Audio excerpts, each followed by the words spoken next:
para tapusin na po yung kasinungalingan sa maleta, meron po tayong dalang maleta ngayong araw po na ito.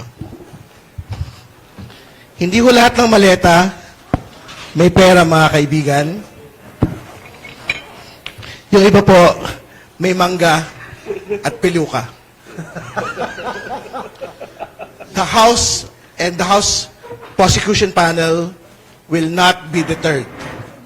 Hindi ho kami magpapapigil sa mga kasinungalingan at mga fabricated testimonies po na kung sino man.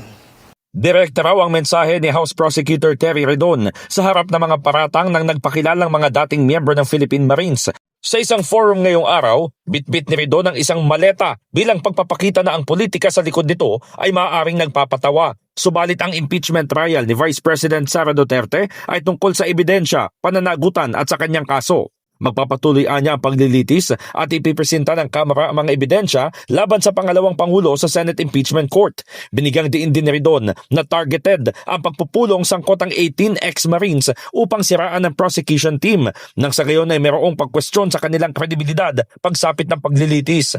Kahit ano pa umano ang ibato ng mga nagpapakilalang Marines, ang ebidensyang ilalatag ay may kinalaman sa bank accounts, AMLAC transactions at iba pang magdidiin kay VP Sara. Dagdag pa ng kongresista, ni minsan hindi siya nabanggit sa affidavit ng Marines, partikular sa listahan ng nakatanggap ng maleta, ngunit tila hinabol na lang ang pangalan niya. In the heart of changing lives, ako si Brigada Haji Caaminio ng 105.1 Brigada News FM Manila, the Music and News Authority.